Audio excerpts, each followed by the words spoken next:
Start બોલ.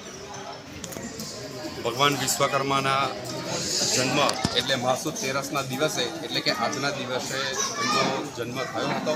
ભગવાન વિશ્વકર્માના 5 પુત્ર, એમાંના અમે સુથાર એ આજે અમે અમારા વંશ પરંપરાગત સમાજની અંદર ખૂબ હર્ષ ઉલ્લાસથી આ વિશ્વકર્મા માસુદ તેરસનો ઉત્સવ અમે વર્ષોથી અમે કરી રહ્યા છીએ. તો જંબુસર તાલુકાની અંદર ઘણા બધા અમારા જ્ઞાતિબંધુઓ ભેગા થઈને આજે આ ઉત્સવનો ખૂબ સુંદર લાભ લઈ રહ્યા છે. જય વિશ્વકર્મા.